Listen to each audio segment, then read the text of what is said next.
Hey, troops of Roving Geeks Adventures. Woohoo! Doing a very brief, sort of kind of movie thing. Because lately, if you've been kind of poking around all the talk about the MCU, yada, yada, yada, besides the ongoing, when is Black Widow coming out? When is anything coming out? The other big thing is all this talk about Kang the Conqueror.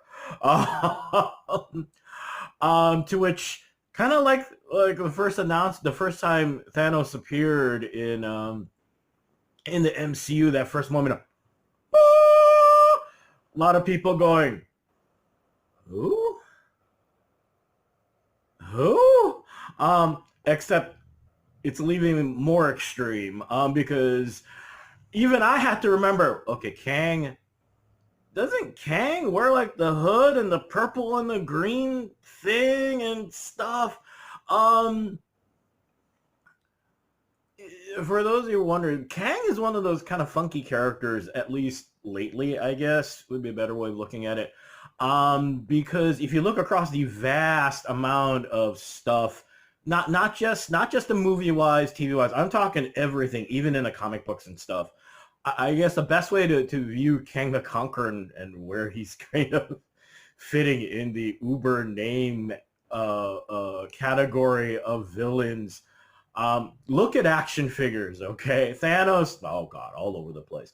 Venom, all over the place. Magneto, you get the idea. You know, you got 20 billion of these things. Kang the Conqueror. As many times as Toy Biz and Hasbro have beaten the snot out of multiple itinerations of an action figure, how many I think literally there is one. Of course, it doesn't help that the character hasn't had a costume. Has he ever had a costume change? And there's a whole bunch of you still going, who is this guy? Go to Wiki. All right, go to Wiki. Kang the Conqueror. All right. Now you're probably wondering, so what do you remember from about Kang the Conqueror? Honestly, even as someone, now this is an old character. This is like dates back to like literally the 60s. This is like, if memory serves, from the heyday of when Stan Lee helped to Stan Lee, Jack Kirby, when everybody helped to revitalize the Marvel comics. This is how far back the character is, and yet so why bring him back, you're wondering. Now, if you read through all this, you're seeing this long, convoluted explanation of his origin story that you know, it's like Cable-esque, if you want to be all comic booky accurate in that. Lots of names, lots of timeline junks, da da da da da da. Oh, I forgot. Actually, this is the point of everything. And you're going, he's the what? Yeah, I'm saying it, the MCU savior, and you're wondering why. It is because of the time jump, the timeline, time travel. You're going, well, oh no, we're doing that again? Yeah, and actually, this has nothing to do with plot lines, blah, blah, blah. This is a practical reason, okay? Let's remember, we don't know, honestly, we really don't know when anything's coming out. You know, Black Widow, at this point, I think after seeing what happened to Mulan, after seeing what happened to Tenet, everything right now is a giant experiment in the business. And Netflix is going, we've been doing this a long time. We don't care what your problems are. I think, though, that for many in the business, it was kind of, you know, these two films were the test. Okay, let's see. Let's see what happens with Mulan if we just release it online. For those of you wondering, the idea of doing this premium pay-per-view price, actually, it's been around for about, I don't know, 6 years, 7 years. There was an article in the Hollywood Reporter a while ago. This idea had been whispered for a while because people in Hollywood never think about how much these dang things cost for a family of 4 or even 3. Psh! Someone in marketing thought that, started the idea, hey, what if we let people pay for the movies to watch them at home? And you're thinking, well, it's not a bad idea. You know, when they actually release, pay extra. All right, what's extra? The price bandied about was $70. Yeah, you heard that, 70. And right now, for a lot of you, you're all thinking, what kind of idiots are they? That's a rant for another time. Flash forward to now. I mean, the $30 premium price came out, and it's interesting how Disney. I haven't seen any actual numbers yet. They're kind of being like Netflix, because all they'll say is, well, it hit expectations. Well, for Netflix, expectation was, this is the way we do everything, so cha-ching. As opposed to Disney going, what kind of hit did we just take?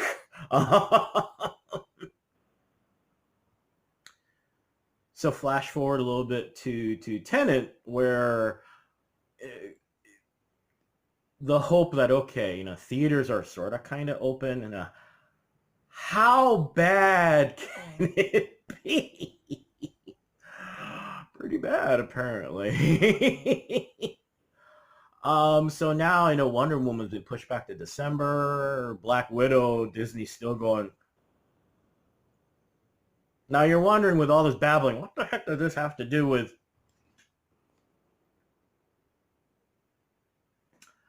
Like I said, time travel. So what does this have to do with anything? You can stick him in wherever you need to. The villain, okay, you know, within the comic geekosphere, yes, the rep of being super powerful, high tech weapon. You're flipping through the wiki thing, so you know what he can do. Blah blah blah blah blah. The key thing at this point is that there is no worry where you fit this guy in. He's a time traveler. He can fit in wherever you need him to. Your uber villain gives you the flexibility right now, because I mean, the other problem that you're running into with all this, especially after the passing of Chadwick Boseman, is, okay, what are we going to use? What's the filming sequence? The massive advantage that Warner Brothers had now, as much as we're all, myself especially, I've been sobbing about no continuity, no universe, blah, blah, blah, blah, is the fact that they can just release this stuff whenever they want, make it whenever they want. It doesn't matter. You know, the fact that Robert Pattinson, you know, fortunately Robert Pattinson, apparently he's recovered. They're starting filming up again. They can release this thing whenever they want. Now, granted, you know, obviously that'd be bad to have to like push it back further. But you've got the flexibility. MCU does not. Remember, Feige literally had he probably has like 30 years worth of plot lines mapped out, and probably in his will has, a little flash drive with, look, here's some other stuff.